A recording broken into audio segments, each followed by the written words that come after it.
Hello friends, programming in सी की series में आज हम फिबोनाची सीरीज़ का प्रोग्राम बनाएंगे।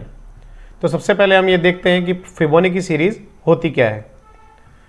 तो फिबोनाची सीरीज़ में हम देखते हैं कि एक सीक्वेंस होती है पर्टिकुलर कुछ नंबर्स का। इन नंबर्स में, इस सीक्वेंस में जो शुरू के जो नंबर्स होते हैं वो फिक्स होते हैं 0 और 1, जो कि कांस्टेंट वैल्यू होती है। इसके आगे जो सीरीज में नंबर लिखे हुए होते हैं वो लास्ट 2 नंबर के सम होते हैं। तो यहाँ पर हम देखते हैं 0 + 1 को प्लस करने पर यहाँ पर जो थर्ड पोजीशन पे जो नंबर है वो 1 है। इसी तरह से 1 + 1 को ऐड करने पर या सम करने पर यहाँ पर 2 आ रहा है। इसी तरह से 2 + 1 को हम ऐड करते हैं तो यहाँ पर ये 3 आ रहा है। इसी तरह से ये सीरीज कंटिन्यू बढ़ती जा रही है और यहाँ लास्ट में हम देखते हैं 8 + 13 ऐड करने पर यहाँ पे 21 आ रही है। तो जो नंबर यूज़र चाहे उस नंबर तक इसी सीरीज को वो कंटिन्यू कर सकता है। अब हम देखते हैं तो इस सीरीज को प्रिंट कराने के लिए हम क्या लॉजिक अप्लाई कर सकते हैं सी लैंग्वेज में। तो सबसे पहले मैं इस प्रोग्राम को सेव कर लेता हूँ। पहले मैं यहाँ पर हेडर फाइल्स और मेन फंक्शन की बॉडी क्रिएट कर देता हूँ। उसके बाद मैं प्रोग्राम का लॉजिक लिखना स्टार्ट करूँगा।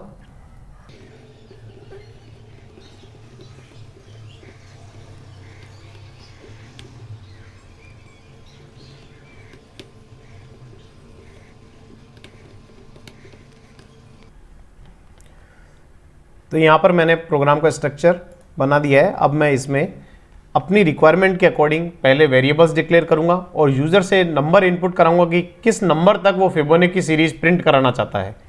तो सबसे पहले मैं यहाँ पर प्रोग्राम के लिए वेरिएबल्स डिक्लेयर करता हूँ।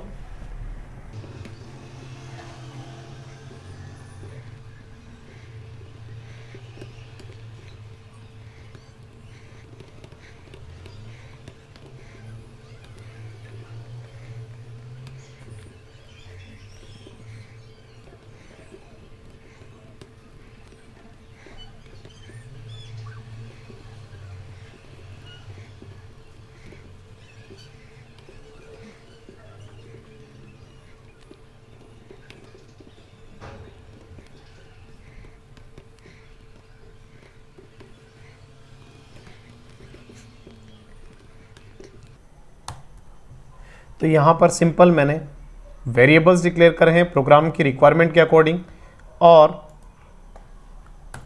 यहाँ यूज़र से एक n के लिए वैल्यू एंटर करवा रहा हूँ जिस नंबर तक हमें फिबोनाची सीरीज़ प्रिंट करानी है। जैसे एग्जांपल में हमने 21 तक फिबोनाची सीरीज़ प्रिंट करी हुई थी, उसी तरह से हम यहाँ पर यूज़र से इनपुट कराएंगे वैल्यू कि किस नंबर तक हमें फिबोनाची सीरीज़ प्रिंट करवानी है आउटपुट स्क्रीन पर।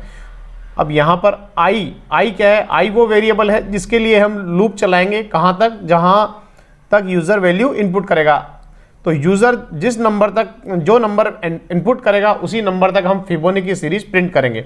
तो आई वो नंबर है जिसको हम इनिशियलाइज करेंगे और लूप चलाएंगे n तक जो हम यूज़र से इनपुट करवा रहे हैं।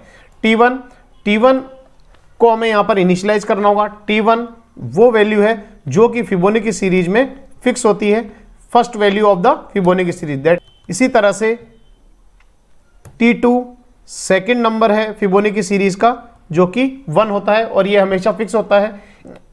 इन्हीं नंबर को आपस में ऐड करके हम नेक्स्ट नंबर में डालेंगे और कुछ लॉजिक लगाएंगे कि ये सीरीज इसी तरह से आगे चलती रहे। तो यहाँ सिंपल लॉजिक लगाने के लिए मैं फॉर लूप का यूज़ करता हूँ।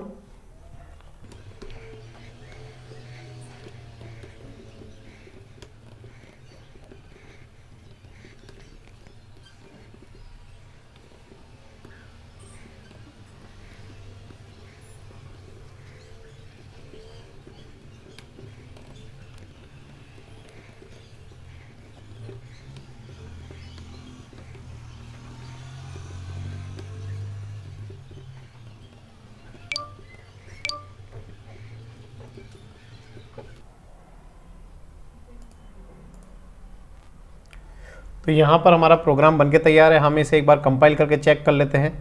यहाँ कंपाइल हो गया है और इसे हम रन कर लेते हैं। यहाँ मैं 8 नंबर तक की फिबोनाची सीरीज़ प्रिंट कराना चाहता हूँ। तो आप देख सकते हैं कि यहाँ पर 0 1 2 3 हर नेक्स्ट नंबर आपके लास्ट 2 नंबर्स का सम है। तो ये फिबोनाची सीरीज हमारे 8 नंबर इंडेक्स तक प्रिंट हो गई है।